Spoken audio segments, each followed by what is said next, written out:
He recently established Erin Collins Institute. Yeah? It is a new institute that he has established, one of the co-founders in Boston. Okay, so without much ado, please give it up for my brother,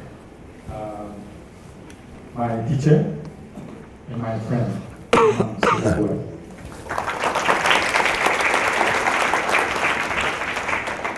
بسم الله الرحمن الرحيم الحمد لله رب العالمين وصلى الله على سيدنا محمد رحمة للعالمين وعلى آله وصحبه أجمعين. Everything showed up tonight except my voice. As you can see, in TV Al Hijra, where I work here in Malaysia, you know, the air conditioning is extremely strong because of the lampu, you know, the lights. So I'm from the country in Oklahoma, from the kampong of Oklahoma. And we don't use a lot of air conditioning or fans because the old people tell us that the wind will get into your throat. So the wind has definitely, I actually have a tornado in my throat. So you have to forgive my voice. We begin praising Allah subhanahu wa ta'ala, beseeching Him to send His peace and blessings upon our Master, Muhammad sallallahu alayhi wa sallam, upon his family, alihi alayhi salam, and his companions and his ummah al-musharrafa hatta taqum as-sa'ah, until the end of time. Assalamu alaikum to everybody. It's wonderful to be here with each and every one of you, and I appreciate you coming, spending some time. There's, I'm sure, a number of other things you could be doing.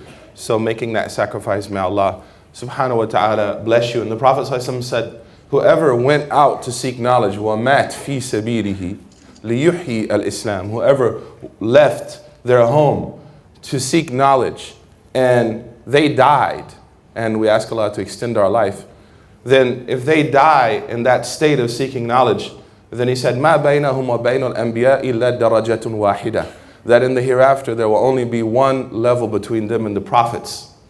So we understand the importance of ilmu, seeking knowledge, and listening to people. And we're going to talk about this, that we're in an age now of liquid information. Information is taken in without any real sense of responsibility. Whereas knowledge has always been a gifted responsibility from teacher to student. And that's why Allah said in the Quran, إِنَّا عَرَضْنَا الْأَمَانَةَ عَلَى السَّمَاوَاتِ وَالْأَرْضِ, we presented the trust, meaning this faith, to the heavens and the earth. فَأَبَيْنَ أَن يَحْمِلْنَهَا وَأَشْفَقْنَ مِنْهَا, and it refused to take it. So knowledge, as we'll talk about if we have time tonight, inshallah, comes with an amana. And one of the best ways to ensure that we receive knowledge properly is to take it from people and take it over a long period from people. Not just, you know, YouTube clips or Facebook or 144 characters on Twitter. You know, someone asked me one time, what's a fatwa for organ donation on Twitter? I said, are you serious? Someone give you a fatwa for organ donation in 144 characters? So that leads to tonight's topic, and what we're going to talk about briefly is the concept of course, occupy yourself was more to get you here. It's kind of a play on words and to entice you to show up. But by no means this is going to be like a critique or analysis of the Occupy movement, which is taking place in America and other parts of the world. But what I want to talk about is, as Muslims in this age, how do we make sense of what is happening around us? And the different movements within the Muslim world over the last maybe 100 or 200 years who have struggled to do that. And I might be critical of some of these movements, but that doesn't mean that I'm from a given movement. We're going to talk about why we're not able to see beyond that dichotomy. So if someone criticizes a certain scholar, we've been programmed now to immediately label that person as something. We have more labels now than Baskin Robbins. And that is a product of modernity and a product of being infected by modernity. The need for absolute perfection. And we're going to talk about why that's problematic when it comes to theology and why it leads to rather dangerous forms of religious expression within the Muslim world, whether hyper-liberal or hyper-conservative. The need for absolute practice. And we'll talk about that inshaAllah ta'ala. So historically, I'm coming from the West. I'm a child of the West. It looks like Greece may not only, serve to spawn the birth of the West, but the way things are looking now with the currency crisis, it may wreck it as well. And when we look at the West as a history, because the Muslim world has been deeply impacted by the West, and not necessarily all negative. And this is where, again, this talk is going to challenge you. It's going to ask you to nuance your thinking, because we have become used to deen light, dumb deen. We want things simple. I don't want to think. I just want to, this is bid'ah, this is haqq, okay, good. But that's not how this deen works. And if we think about how this deen has been articulated for more than 1400 years by artisans, by scholars of hadith, by scholars of fiqh, by political strategists, by military strategists, by musicians, by artists, by poets, up until this point now. What we have failed to appreciate is that our religion came to us from a variant type of people, because we have again been affected by a thinking, a worldview that roots religious articulation through a priest, through a sheikh, through a tunguru. Whereas, and excuse my bad pronunciation, whereas our religion did not come to us through one type of people, but as a reaction to our engagement with Western philosophy in general, we have kind of turned our religion into a religion of supermen. I had a woman come to me in my office in America, and she has a very serious mental issue. And I told her, I'm not equipped to help you. Azhar did not train me to help you walk across this bridge that you need to walk across. And then she said, well, you're not an imam. And I said, why? She said, an imam can do everything. So that is the reaction. So the West around 600-700 years ago, many of you know of this, after the Enlightenment, and then you get into people like Kierkegaard and others, begin to negotiate meaning. And this is the first point that we want to talk about today. Negotiating meaning as Muslims. What does it mean to be a Muslim in 2012? Because whether we like it or not, we're all modern. We might not be modernist, or we might not follow modernism, but we live in a modern age, according to this definition. Whether we subscribe to all of the principles of modernity, that can be debated. We shouldn't. But that's the age that we live in. And that is a major problem, because Muslims in engaging modernity have taken a few different routes. One is, let's live in the past. Let's be like an ostrich. Let's just put our head in the ground, hope for everything to go by, come out and just, I hope everything's great. Run-dung doesn't cook itself, baby. Right? I just hope, we'll live in the books. And this is one ism that we have in our community. Another is to tell us that all of our historical legacy was wrong. Shafi was wrong. Astaghfirullah. The Qunut is wrong. Everything is wrong. We have to destroy everything that's been given to us and start over again from Quran and Sunnah only. Recently, I was in Malaysia on Friday. A brother came to me. I was giving the khutbah in Bank Islami. He said, I want an answer from you only from Quran and Sunnah. I said, only from Quran and Sunnah? He said, yeah. I said, then you're not from Ahl Sunnah. He said, how can you say that? Quran and Sunnah, Quran and Sunnah. I said, because we have 16 usul, not 2.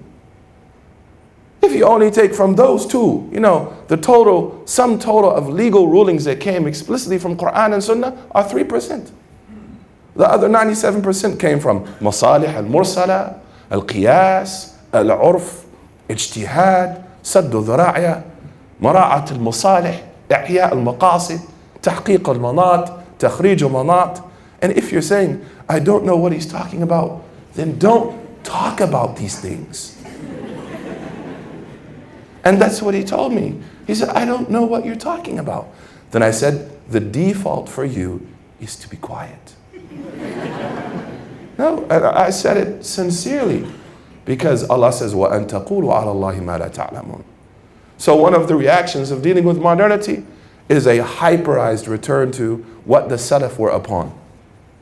And he told me, I'm Salafi, and I respect Salafi. I'm not a Salafi. I don't subscribe to the Salafi manhaj. I'm Sufi, Ash'ari, Azhari. Right? If you don't consider me Muslim, no problem. Ashhadu an la ilaha illallah wa ashhadu anna Muhammadan abdu rasuluh. But I don't subscribe to that in order to destroy you or to fight you. So I just want to make that clear. That's my training. That's how I'm trained. It's what I know. So he came to me and he said, I'm on the manhaj of the early scholars. I said, great. I said, do you mean the ijma of the Salaf? Do you mean the binding agreement of the Salaf? Because they only agreed on 3% of things. So where's the other, again, the 97%, bro?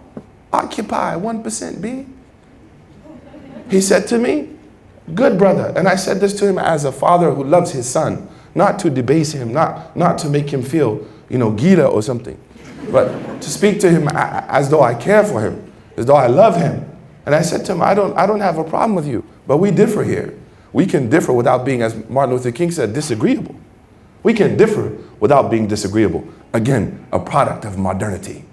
Because one of the fruits of modernity is deconstructionism. And we'll talk about this. Everything, and udammir kull shay. I have to destroy everything to make it valid to me. And this is not something that we should approach as Muslims our life. We should not approach life that way. So I said to him, if that's what you mean, then I don't see where we differ. But if you mean that you only follow the ijma of a Salaf al-Salih and you left everything else, then you're a mubtadi'. You are out of Ahl Sunnah. He told me, I don't understand. I said, then be quiet. Then he said, I just saw someone kiss your hand. This is haram. I said, man, be quiet. Stop now. Because this is a major sin to talk about Allah. Imam Malik, people used to ask him about things that are forbidden, and he would say, I don't prefer it. He's shy to say haram. He's shy. And this is Malik. The Shafi said, Malik and the ulama and najm. Malik is a star compared to the ulama. So my concern now is these isms that are struggling to articulate how we function. And many of these isms, excuse me, many of these isms, their goal is power. Their goal is authority. Whereas the goal should be Allah and what's good for the ummah. And to serve the da'wah of the Prophet sallallahu alaihi wasallam. Not power in itself. And we'll talk about why we have this issue. Another ism is to live in the land of mythology. To live in the land of strange stories, people praying in the sky. This guy made Asr here, and then he prayed Maghrib in Mecca, and he was back for Isha. All these kind of strange stories. We do believe in the karamat of the awliya. This is without a doubt, radiyallahu anhum. But we, as the scholars of usul said, لا نستنبط من كرامات الأولياء حكما. We do not take rulings from the gifts given to the awliya. And they should not become compasses by which we practice our regular life. Because what happens is when we tell people these kind of things, they start to want to be like, it's like me giving you a basketball and saying, be LeBron James. You're Malaysian, you're 5'5", bro. You're not going to be LeBron James. It's just not going to happen. I'm sorry to crush you. I know you had this ambition. You're dunking the hanger on your door with your sock. But you're not LBJ, right? Sorry. Give him a Kleenex, right? So this idea of mythological Islam, which has no real focus on the islah of the ummah. Another is that we see a very, very extreme strand of, I would say, a modernist thought, which seeks to bleed Islam of any of its real fundamental principles, like the hijab argument that you see now. No scholar from 1,500 years, 1,400 years, we don't have a woman or male scholar, hermeneutics, feminist ulama. We have ulama insani, ulama who are worried about people. And then as one woman told me, Bukhari was, he's patriarchal and he employed this really patriarchal sense of, analysis. I said, what are you talking about? Did you know Bukhari? No. Did you hang out with Bukhari? No. Did you share ABC with Bukhari? Now, how can you talk about his state of mind when he wrote his book? And the rule for any person is to assume the best of them. So this idea of disrespecting the tradition, throwing the baby out with the bathwater, is another ism. And what concerns me about many of these isms, and I said it before, is that behind it, it seems to me there is an effort for power, for authority, to claim to the Muslim Ummah, I'm on the truth. And since I'm on the truth, follow me. And our ulama warned us of this. They said that this is a very, very dangerous spiritual state. That you want people to follow you. Imam Malik said, La khayra fi shuhra. There's no success in fame. And some of our teachers, I remember one time I was traveling with a very famous scholar, and he would hide in the restrooms from the people. He would wait for the people to go. And I said, but Sheikh, isn't there like some good in you seeing them? He's like, yeah, but my heart is weak. Look at his humility, man. He's like, I'm a sick person. This is someone who memorized the 6 books of hadith. He said, I'm not worthy of their attention. And I'm worried that when I meet Allah, there will be witnesses against me because they don't know my true state. That is the selflessness that leadership demands. But there's reasons for these isms. And we all have ISM. I tell Muslims you should drop ISM from your label. If you've labeled yourself ISM, .com died, now .ism needs to die. It's 1997 again. And just be Muslim. Allah said, وَأَنَّنِي مِنَ الْمُسْلِمِينَ. The best one who says they are Muslims. But why has this happened? And also we should throw in the jihadists in this camp who've struggled to make meaning of the world that we're living in by allowing, theologically, debating the permissibility of killing people. And the fact that we'll have young Muslims who live in really affluent houses, who have their, their iMac or their MacBook Pro, and they're on, IslamAwakening.org, and they're talking mad smack. Dude, you live in Damansara, dude. What are you talking mad smack for, bro? You live in, what's that, Mount Kiara. And you're talking about, I'm down with a struggle, with your styrofoam plate and your Nike shoes on. I'm down with a struggle. This scholars for dollars. Let's destroy everything. And that is a problem also that I see. A trait of many of these movements is the destruction of other Muslims. This fratricide that we see, this attempt to cannibalize each other. And I'm not criticizing these movements, telling you shouldn't be part of it, you belong to whatever group. I'm a Naqshbandi, and my sheikh is a Naqshbandi. I'm not saying that to tell you that you're wrong. Because I think that these groups, their benefit, except for the jihadists, is much greater for the people than the harm. But the point of making this analysis is to be ethically involved in these groups. To have a sense of ethics. Because you know what? There's people here tonight, and I'm not going to ask them to raise their hands because I'm going to get myself in trouble. They could care less about all this stuff. They don't care. Dude, I just want to connect to Allah, bro. I had a friend, he went to the masjid, he had a problem with his wife. He walked into the masjid. First of all, you should never go to a masjid if you have a problem with your wife. Right? Go to a specialist. Ask the sheikh. Sheikh will tell you, be patient, have ihsan, be good to your wife, hug your baby, whatever. But he shouldn't be telling you like what Piaget and Erickson said about, the divergent understandings of marriage. We're not trained for that. Right? So he went to the mosque, he was having problems, he's a convert brother. He walks in the mosque, he asked a man, I'm having problems with my wife. He said, the biggest problem you have is you don't know what Allah's rising on the throne means. He's like, dude, I'm about to divorce my wife, bro. He's like, no, istiwa ala arsh. You got to get that right first. So he called me, he said, I'm going to leave the deen. I can't handle this. We have Muslims now who are incredibly talented. They might struggle in their practice, man. She might not cover. But they're like fed up with us. Like these people are dumb. The house is on fire. They're arguing about whether to use water or a chemical. The house is on fire, dude.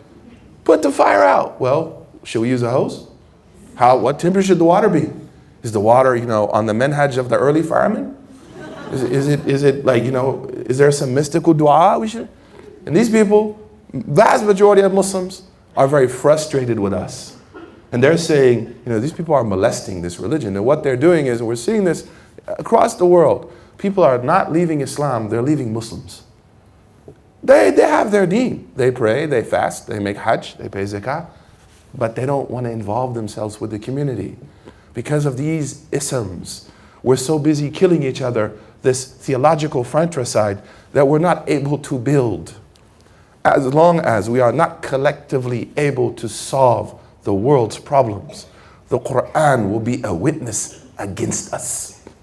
We need to understand this. If we are not able to solve, today I met a young woman out in the lobby, and she didn't know who I was. She said, I don't know why all these people are here. They're like, all this crowd. It's never this crowd. I said, I have no idea. And then I said, who are you? She said, my name's Fatima. I operate a soup kitchen next to Masjid Inda. I said, you're doing the real work. Right? You're doing the real work.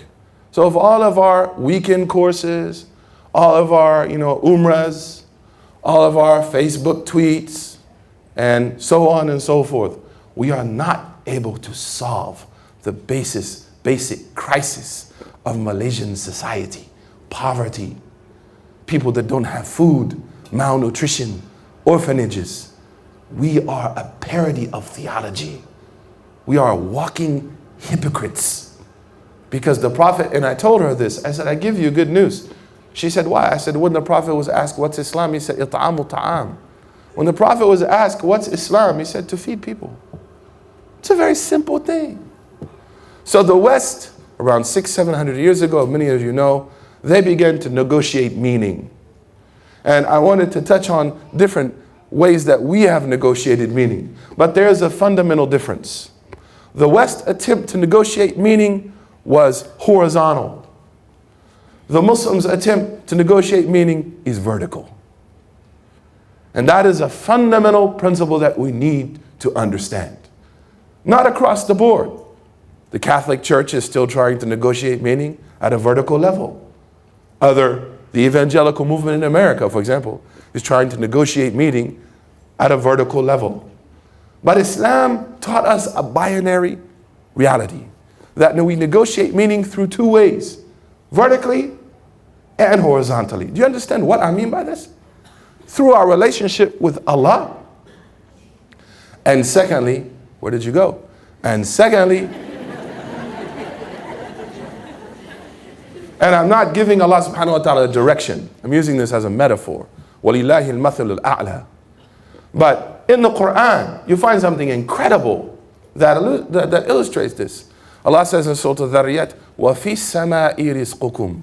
He didn't say, وَفِي الْأَرْضِ رِزْقُكُمْ. Think about that. In Surah Al-Dhariyat, He said, in the heavens is your provisions. We are not simply living a horizontal existence, a material existence. So those individuals who attempted to negotiate meaning through the West, whether it was Kant, whether it was through existentialism, whether it was through modernity, and now what they're calling post-modernity, we see that negotiation is rooted primarily in a what? A horizontal reality. What does it mean to live on this earth? And that's why you find in the last 70, 60 years, something very dangerous. They're saying there is no soul. The soul is dead. Nietzsche killed God, we're going to kill the soul. A'udhu billah. Whereas Muslims, we are taught to negotiate meaning through two ways. Through our relationship with a transcendent power. Wa huwa Allah subhanahu wa ta'ala. And with each other. And that's why now you can appreciate the subtleness of this dua. رَبَّنَا آتِنَا فِي الدُّنْيَا حَسَنَةً وَفِي الْآخِرَةِ حَسَنَةً.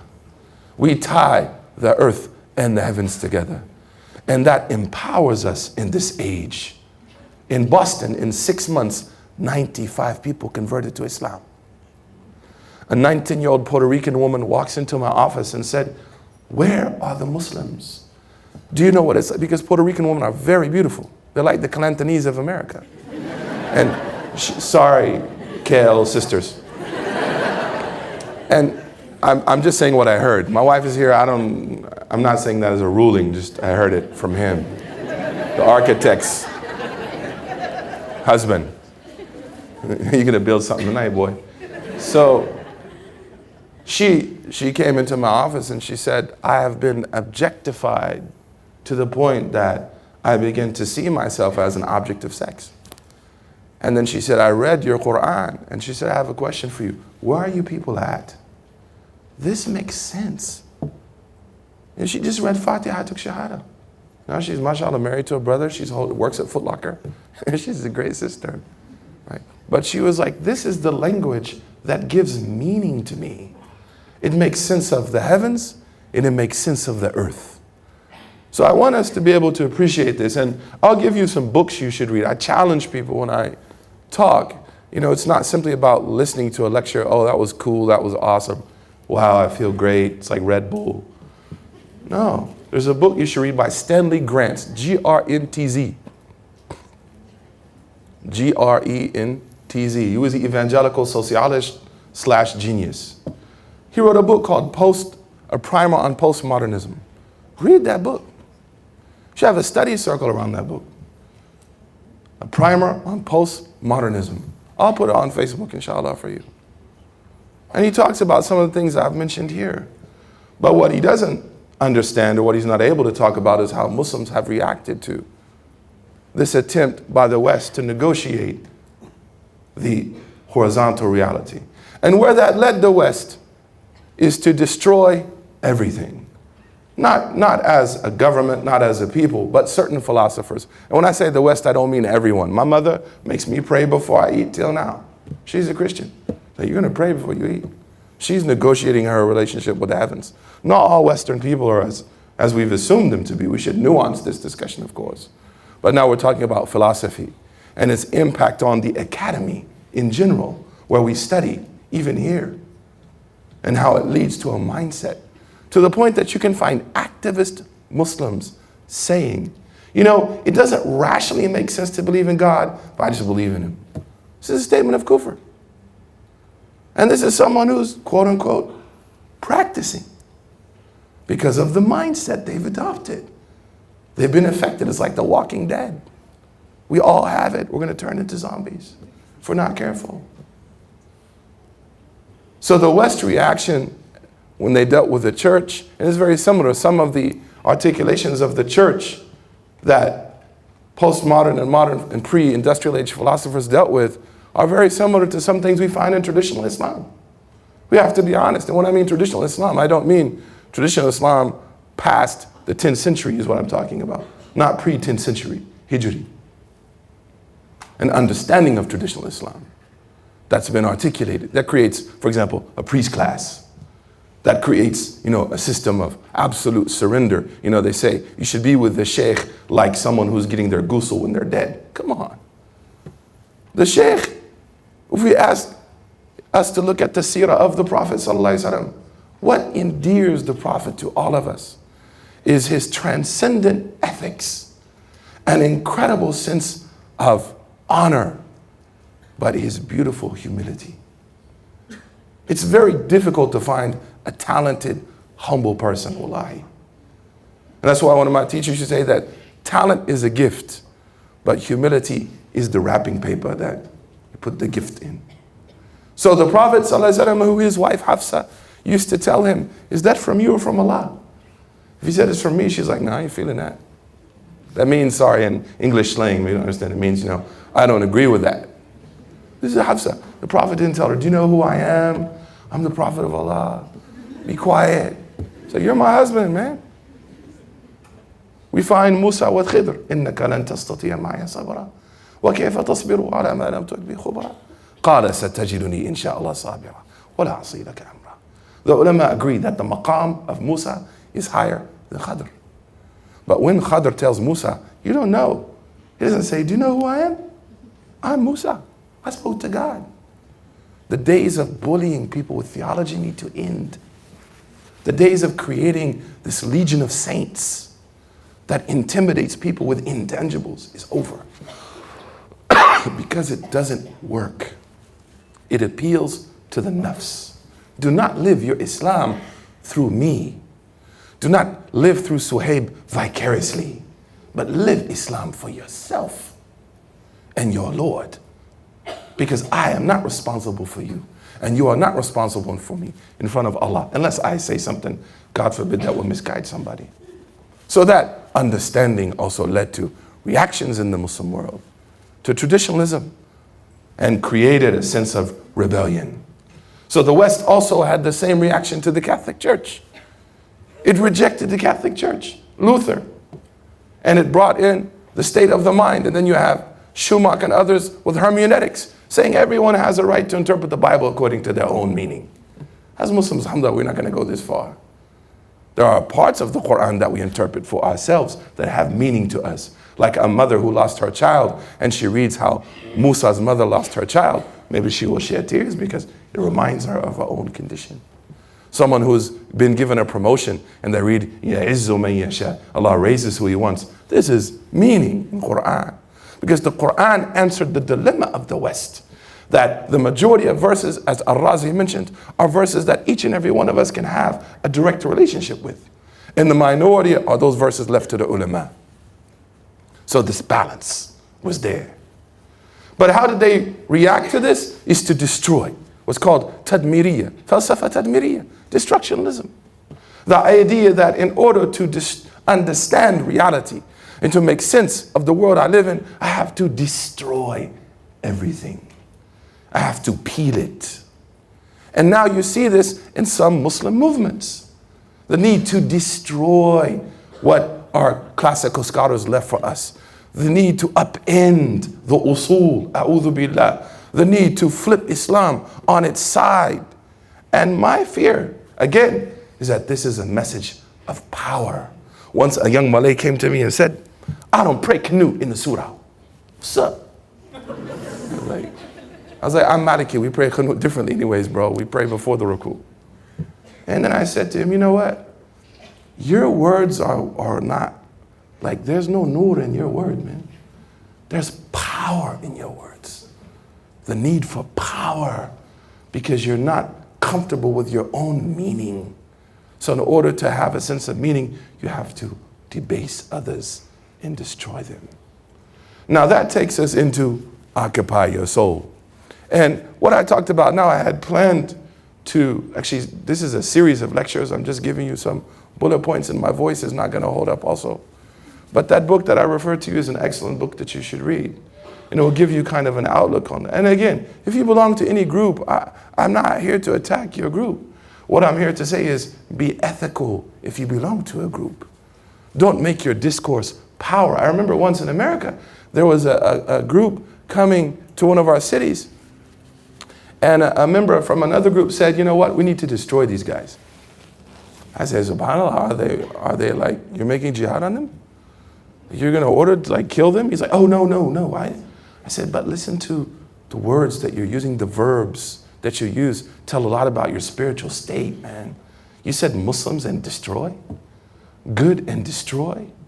So what are some basic things we can do in this age of deconstructionism? And what's interesting is we're so busy destroying each other, we don't realize that in many of the academic institutions, and that's why UIA, congrats to our students from UIA, is an extremely important effort.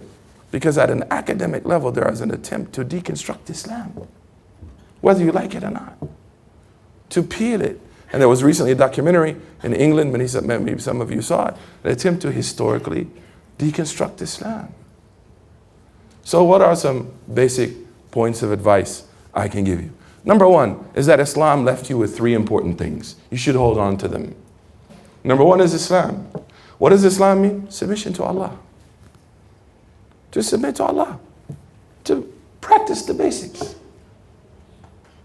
You know, how many of us tomorrow are going to go to Fajr? It's like indicative of our spiritual state. I go and listen to the school talk, and I Facebook about it, and I tweet it, and I sleep all day. I go and play Call of Duty till 4. Then I fall out, and I wake up at 10 o'clock. Yeah, man, I'm hard, man. You know, it's like someone who goes, puts gas in their car and walks. You filled up your tank, and you just walked. Why would you do that? My teacher used to tell me, any halaqah that you go to, if you don't learn to treat people better, then you haven't benefited from it. Right? And Muslims will talk about this. We are not here to destroy. We are here to build. And this is the fundamental difference. Again, besides being horizontally focused and vertically focused, we do not approach the world and other cultures, even the West, from the angle of destruction. You know, Dr. Cornel West says something beautiful. Destructive behavior is learned.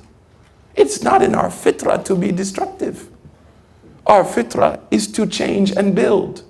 The moment you were born and you pooped in your pants, you experienced change. You have been subjected to positive change since the moment you were born. But destructive behavior is learned. And of course, if there's maybe mental illness, that's a whole nother discussion. We're talking now about the fundamental basis of humanity. So number one, Allah left you Islam. Hold on to it. Believe in it. Have faith in it. It's what you make of it. You're like Luke with a lightsaber. If you don't use it, you're dead. It's your fault. It's a tool. The tool has to be used. And it has ingredients. Iman. And Allah subhanahu wa ta'ala. And His Prophet. How does that come about? Through a number of means. Learning cognitively. Number two, communities have to be invested in providing people original experiences. Not simply conventional ones. You know, I went one time I was traveling in Africa. I went to this mosque where they would do this ritual. And it would take about 5 hours from Dhuhr to Asr. Okay? And then right before Asr, they would stop. When the time for Asr came, no one came to Asr. So I said to the Sheikh, thank you. I said, Sheikh, you know, maybe the ritual is actually causing people not to come to prayer, man. And the Prophet said, whoever prays Asr, dakhal al-Jannah. But he was like, it's about preserving conventional experiences. But as an ummah, and this is you're young, this young generation, your creativity is not a liability. Your creativity is wajib. We have to have it. We need creativity in how we express ourselves as Muslims. Not simply the conventional experiences. Those are important and we need them. But the masses of the Muslims are slowly pulling away from Islam. Not theologically, but maybe emotionally, because it's just not cool, dude. I'm just not feeling it. That's why every time I use American slang, everyone under 25 laughs. He's like, dude, Tanguru, like dropping like Snoop Dogg and stuff, yo. Like, what the heck? Although I don't like him. Right? But remember that word. And William James talked about this. And there's a book you can read called The Variety of Religious Experiences. And he says in that book that we constantly need to afford people original religious experiences. Think about it. Is WWE the same as it was 15 years ago? It actually is the same thing, right? Fake fighting. With a bunch of people on steroids, right? Who, you know, their body mass is ridiculously insane, right? But think about it. The Big Show and Hulk Hogan are basically doing the same thing, right? What's the difference? Is how it looks, the storyline. So the attempt is to constantly give you an original experience. How many of you listen to hip hop? Has the beat changed in 20 years? Boom, boom, boom. It's the same beat. It is literally the same beat, but original experiences. I remember in America, Rayhan, this group you have here, Rayhan, I know it's old now. Right? I still think they're the best Nasheed group ever, personally. Right? I'm sorry, them and Brothers, you know, before Yasin left. But they're really good.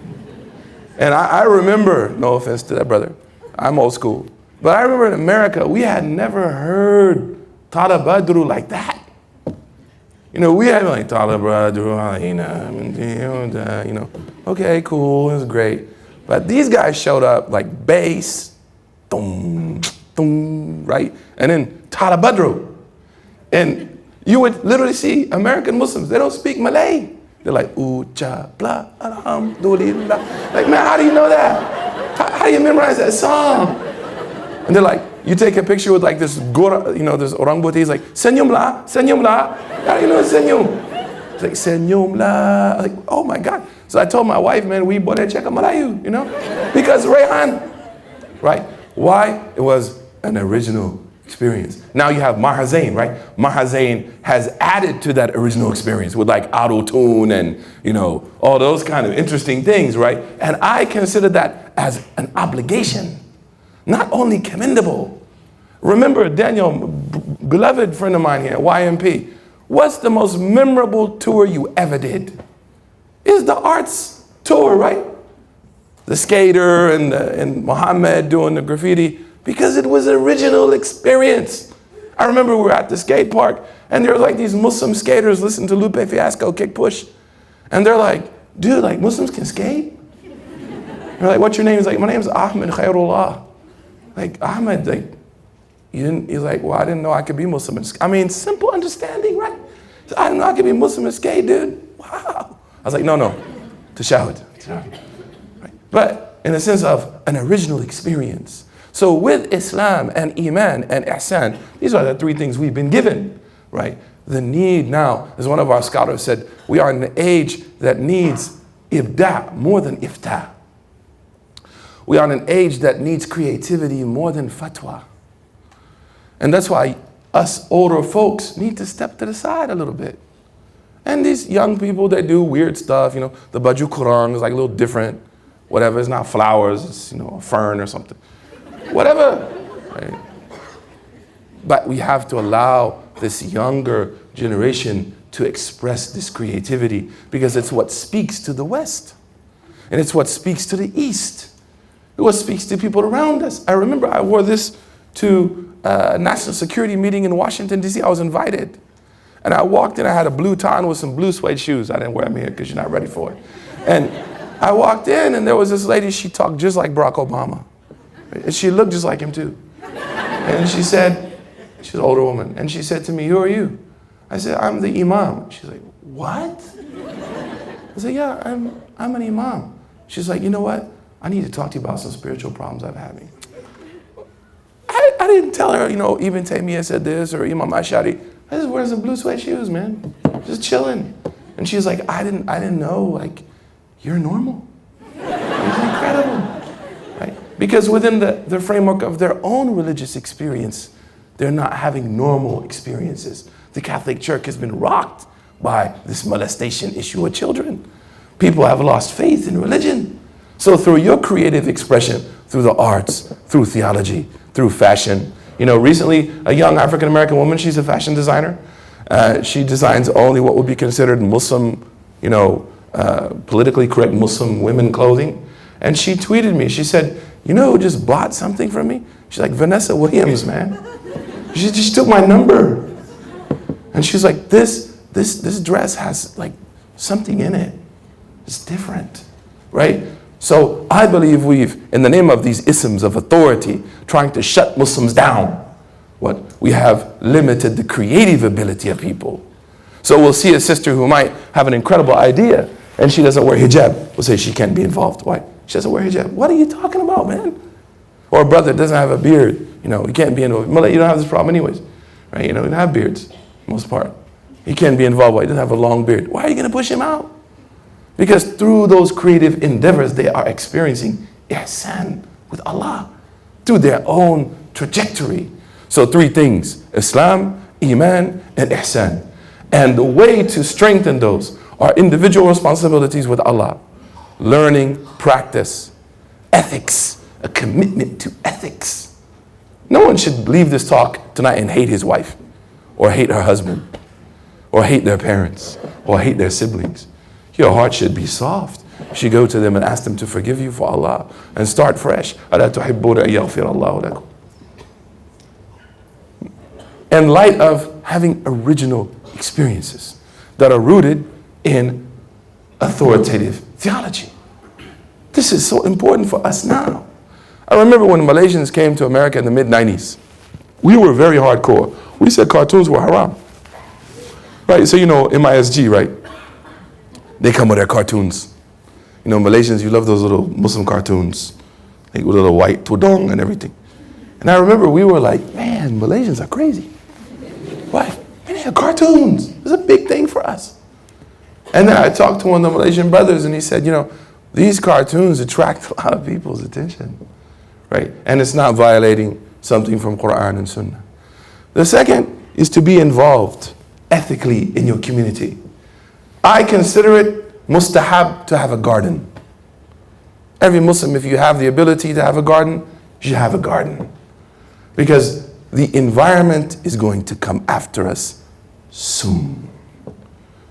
And you're going to see the fatwa of the ulama change. For example, I'll say something that's going to make people angry.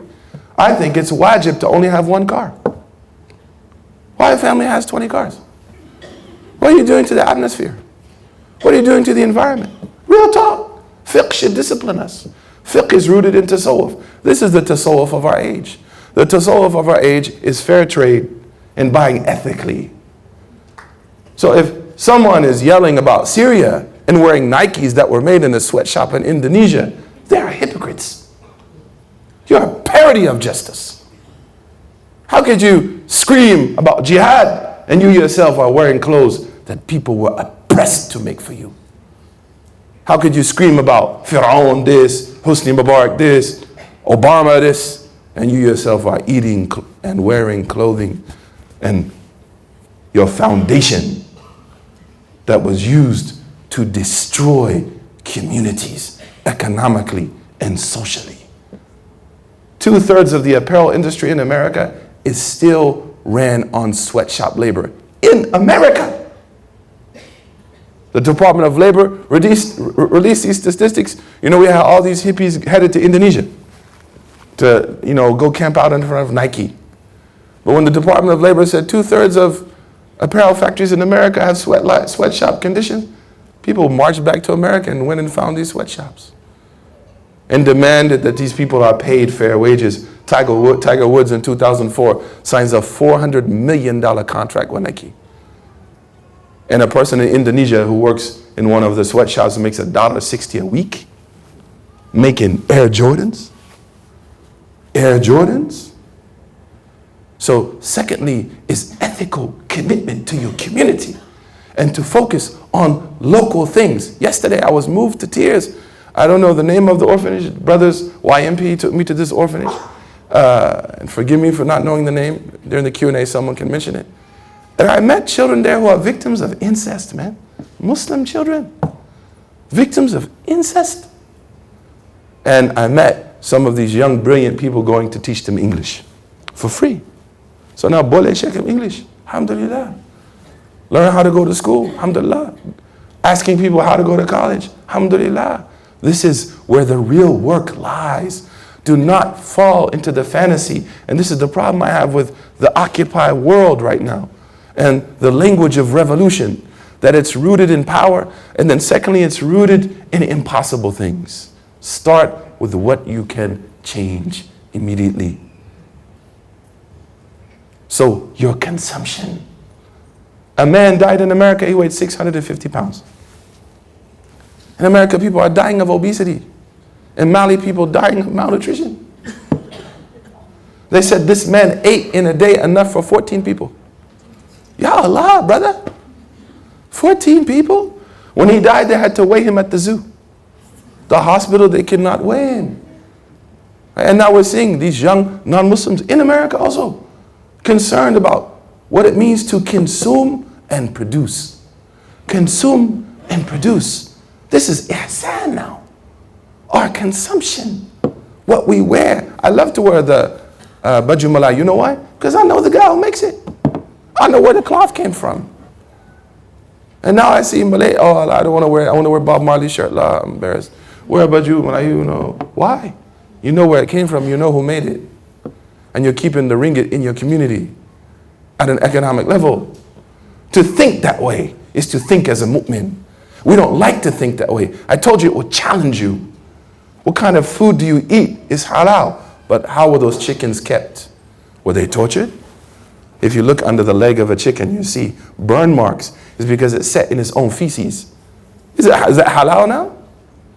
To pump our food with nitrates that cause cancer is halal now? So the second is a commitment to personal ethics, not communal ethics yet. Because modernity has given us a false sense of community. And postmodernity has added to that with social networking. Because social networking has given us the ability, and listen to this statement and write it down, has empowered us to live in a community irresponsibly. Social networking empowers us to do things in public that we would never be allowed to do. So I can curse someone out. I can talk about their mama. I can talk about their kampo. I can curse a sheikh on Facebook. So it's a sense of community without the responsibility, the ethical responsibility to live in a community. And that's why I say that one of the greatest barometers of ihsan in this age is the internet at night when you're all alone. Brothers and sisters. A pornified world. So it has given us a greater sense of community. Twitter. Have you ever looked at like the top 10 things on Twitter? Did anyone see the one yesterday about replace your favorite band's name with the N-word? Did anyone see that? I can't say it here and Machis will kill me. Right? And I said to myself, man, this is ridiculous, man. This is just a parody of humanity. That no one can tell people, do you know how dumb you look? But when they meet Allah, they will be told that. But Islam gives us a sense of community rooted in responsibility. Haqqul Muslimin ala al-Muslimin khams. The right of a Muslim upon you are 5 or 6. And Mu'az said, the last thing I heard the Prophet say, when he sent me to the non-Muslims in Yemen, Yemen was a Christian society. The Prophet did not dispatch Mu'az to destroy them. And we have to be very careful of some of the discourse rooted in the writings of Sayyid Qutb. With all respect to Sayyid Qutb, it's a very destructive discourse to take over because he was influenced by communism before he became a practicing Muslim. We should not be emotionally attached to that. It's an academic criticism. Milestones is a book that many of the scholars have said, be careful how you read this book, because it would lead you into a kind of aggressive state towards other people that would terrify them. You know, I bet if we ask many of our Chinese brothers and sisters, you know, do you really think that the alarm is going to sound one day and it's going to be on? I bet some of them will be like, yeah, I'm scared, man. I'm not buying all that roti canai. I know. In America, we ask some of our non-Muslim neighbors by our mosque, do you believe in sudden jihad syndrome? They have a word for it, SJS. They said, yeah, we think that at any given moment, the big white dude at your mosque is going to come out on a white horse, just start slaying kafirs. And you know what we said to them? We appreciate your honesty. Now the arrogant Muslim will say, I'm not changing my deen for these people. I'm not changing my deen. First of all, do you even know your deen, dude? Do you even know your deen, what you can change and what you can't change? Why? Because he is a product of a postmodern discourse. Whether he or she knows it or not, they are deconstructionists. They want to destroy before they build. But the Prophet said to Mu'adh said, the last thing the Prophet told me was to be good to people. This is the last thing he heard him say. And he said, I shed tears. My meeting with the Prophet ended after around 15 to 16 years of being his student. The last thing he tells me, وَخَالِقِ النَّاسِ بِخُلِقٍ حَسَنٍ. And that's why Imam al-Ghazali, who I believe is best equipped to talk, and it's interesting to say that, about postmodern reality. Because he engaged the Greeks. He engaged the horizontal. He went after the philosophers, also as Ibn Rushd did. And what they talk about is build, not destroy. So an ethical commitment to contributing, not destroying. Ibn Taymiyyah, who is cited at times as unfairly as a radical, Ibn Taymiyyah said that Islam did not come to destroy the culture of the Arabs. It came to polish it. Because when you destroy something, it's very hard to rebuild it. And that's why we have in Sharia, one of our principles, al-urfu muhkam, that the custom of the people, mu'tabar, is given consideration. So secondly, after Iman, Ihsan, and Islam is an individual commitment to ethics. Start with yourself. If you don't work out, start working out now. You have a large diet here on refined flour. You're going to be in trouble when you're at 60, dog. It's hard to find a Diet Coke here. People love sugar. Not that Diet Coke is good either. It's bad for your bones, right? But start with a basic commitment for your own physical health. And then what you consume. Is your room filled with things which have been used to oppress people? Then start with yourself. Occupy your room for the 1% and make a difference. Don't be radical about it, but be honest with yourself. Secondly, seek to contribute to your community. Seek to contribute to your community through volunteering, through being part of a solution. You're not the solution on your own. And that's why I killed my Facebook. I committed facecide. And people said, where are we going to find you? You can find me at Ella Collins Institute. This is an age of building institutions, not people. People make institutions. When the Prophet asked him to hold the stone, sallallahu alaihi wasallam, he asked them all to hold it. It's not a one-man show. One-man show, he lost the belt anyways, but it's not a good thing. So contribute and don't see yourself as, I'm the sole Salahuddin, I'm the next reformer of Islam. Man, shut up, man. This is all a discourse of power. It's a discourse of not being comfortable with ourselves. It's a discourse of wanting attention. And finally, find a good teacher. Sisters, if a man says he's not going to teach you, tell him, I will bring you in front of Allah and I will complain to Allah. But you didn't teach me. Because kitmanu ilm haram. And when you find a teacher, you should find a teacher that embodies 3 characteristics. Number 1, knowledge of Islam. Number 2, knowledge of Islam, of Ihsan. Number 3, mutasawwif. Knowledge of the hearts. This discourse that tasawwuf is a bid'ah and this age is a fitna. Why? Because hearts are dying. And just as Islam is the language for the body and Iman is the language for creed, Ihsan is the language of the soul.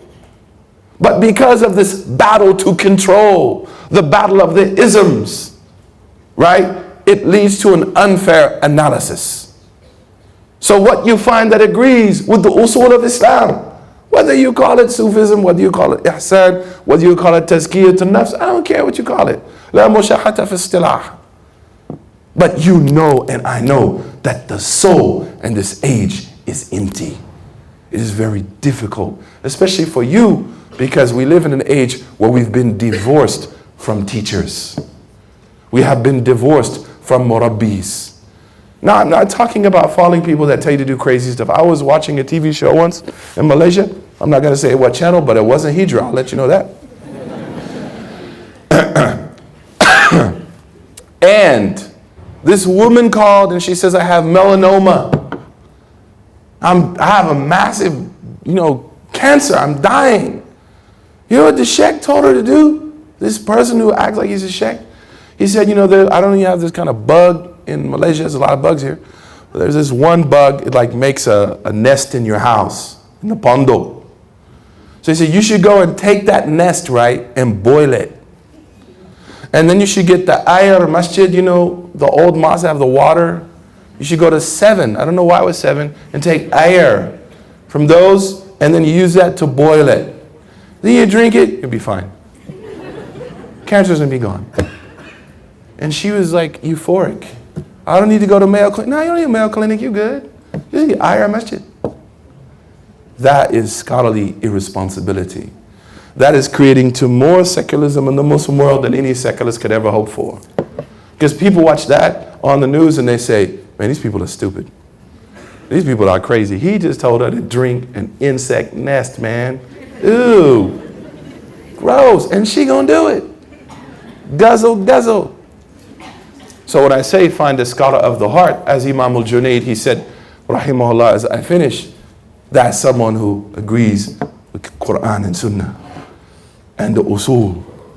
And stay away from scholars who attack each other and backbite each other. Imam al-Ghazali said, if you see a scholar speaking ill of other scholars, avoid him. Avoid them. Because the Prophet told us to refine our speech is a sign of Iman. To speak about people in the right way is a sign of Iman. And if I need to academically criticize an Imam, I shouldn't do it in front of the layman. I should do it in front of that Imam. And that's why you need to find Shaykh al-Arif, a Shaykh who knows you, who can tell you, you're not doing this well, do better. The best gift I had as a new Muslim is as soon as I became Muslim, I had a Shaykh from Senegal. And that Shaykh from Senegal, Hafidhullah, he could tell me, you suck, man. I know it's a harsh word, but you need to hear that. Because you live in an age where all we do is see how many people like us when we write something. Oh, I wonder how many people like me. It's like 3 minutes ago. Oh God, only 40. This is riyah. In an age where we have to like someone before we can dislike them, it might be wise to have someone who is able to tell us, you need to check yourself before you wreck yourself. You need to be careful. And your parents should do that for you. And if they're not able to because you have a fractured relationship with your parents, you need to try to fix that relationship. Don't destroy it. Don't destroy it. One young Malaysian girl came to me and said, I want to marry an American convert. And my mom said, no, what should I do? I said, don't marry him. She's like, well, but you didn't marry me. Alhamdulillah. I said, but you can find 1,000,000 men, but you can't find only one mama. Right? Don't destroy. This age has reinforced because of speed and because of the need of ego, destruction, where Islam encouraged us to build.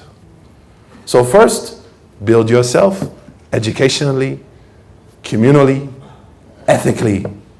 There is no deen without ethics. More religious people have contributed to people leaving Islam than people who are not religious. Because they lack ethics. In Boston, a woman came to our mosque. She goes to Harvard. I have to say it like that. And she wasn't wearing hijab. And someone put in front of our son, someone stopped her at the door of the mosque and said, Astaghfirullah, where do you think you're going? Look how you're dressed. Shaitan gonna take you out to the club. Look how you look. And then she broke down. She literally collapsed in tears. And then one of my assistants saw her. He went to her, he said, what's wrong? She's like, this guy just like verbally molested me because I'm not wearing hijab. And she's like, my mom died today. I just want to come pray for her. And then the guy who was attacking her, he's like, I'm dumb. And then the brother said, yeah, you're a fool, man. He said, welcome to the mosque. Ahlan wa sahlan. She came, she's crying. Today I lost my mother, man. Can you imagine you assaulted her like that the day she lost her mom? And she's like, my mom's overseas. I'm away from her. I'm shattered internally. And now I'm like, because of her meeting a decent person, she's on the right path, man. But imagine if no one saw her and that brother just continued to give ta'zirat to her. Where do you think she'd be? And then when we need donations, we go to her. Hey, you want to support our mosque? No, not your mosque. So ethics. You are going to experience a religious boost. The challenge is to maintain a sense of ethics with that boost. The last, as I said, is start to think ethically. And there's a book you should get called Guide to Living an Ethical Life. If I can live that way and you can live that way, man, that's real ihsan. It's easy to buy fair trade coffee. Try buying fair trade shoes. That's no joke. I like kicks. I like shoes. Right? These shoes are from Manhattan, man. Allah forgive me. I'm a shoe guy. Right? That's my jihad right now. Right? My wife is like, why don't you wear a sarong? No, we're no sarong, girl. White guys, we don't wear sarongs. It's a cultural thing. Unless we're from Scotland. Right? But try wearing ethically, acceptable clothing, because the Prophet said, وَغُذِيَ بِالْحَرَامِ. He said about that man, he was nourished with the forbidden. And that doesn't mean what's dhabiha only. It means what has been acquired through unethical means. We call Ard al-Maqsuba, the land that was taken. Imam Nawawi would not eat peaches from a garden in Damascus because he said these people were oppressed. These were oppressed people. And so to Kaf. And I mentioned this on Friday. Why was Musa upset? Social justice issues. You knocked in a hole in the boat. You could drown people. Because a prophet can't be quiet in front of that. That's suppression. You destroy people's property. Number two, أَقَتَلْتَ نَفْسًا زَكِيَّةً بِغَيْرِ نَفْسٍ. You killed somebody? He's ma'zoom. Sayyidina Musa cannot be quiet. You have to understand what's being orchestrated here. Don't be like, man, I wish Musa was quiet, man. Chapter could be longer. He can be quiet because he's concerned about his community. He's concerned about people. He's not just concerned with himself. And last, you talk about fair trade, fair wages. You know, لو شئت لاتخذت عليه أجرا. You should have taken your wages for putting the wall back. Because in Islam we believe, and this isn't the madhab of the Shafis, that if someone exerts labor, you have to pay them. And not only, unless of course they say it's out of my benevolence, right? But if they need it, you should pay them. And you are not allowed, according to the Shafi madhab, to pay someone for work they didn't do. It works two ways.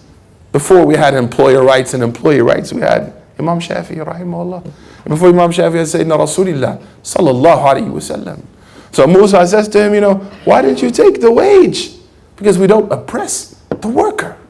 And Islam, the Prophet said, pay the labor before the sweat hits the ground. Sallallahu alayhi wa sallam. So begin to think in a broader way. Imam al-Junaid said that Tawheed, Imam al-Junaid is the Imam of the way for us.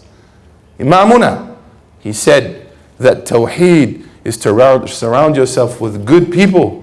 And also he said that to stay away from ghiba. He didn't just say rububiyyah, uluhiyyah. He talked about practice. Ghiba, they call it the Tawheed of the fi'l, is to stay away from ghiba. And to pay people to look after them properly is part of Tawheed. So the last point, as we break the glasses, is, and I hate talking this long, I apologize. My talk was only 45 minutes long. I ask you to forgive me, it's not healthy to talk this long. Is to struggle to live an ethical life. Struggle to be personally ethical in your purchases. How you contribute to the people around you. How you treat others. Yesterday I bought a new home. I'm not moving here, don't worry. But I bought a new home and we did, you know, Yasin. This is not bid'ah. People say it's bid'ah, this is insane. And we read, with all respect to your insanity, we read Yasin and our Chinese neighbor came. Chinese. Your neighbor is Chinese, man. They walked in the house, it was chilling, you know, we're doing all this stuff in Arabic and they're just like, yo, man, I don't understand what you're saying, but the food is good. The food is good up here. But then, I was really happy with the sheikh from our local surah when he stood up and said, you know, we want to welcome these people to this house. And then I spoke in English. I said, you know, you are like my house. The right of the jar is the right of the dar. Right? Just simple things like that you do for people. It makes a difference, trust me. So be ethical to others, regardless of their faith or their ethnicity. We are not here to destroy, but we are here to build. May Allah reward you. Assalamu alaikum wa rahmatullah.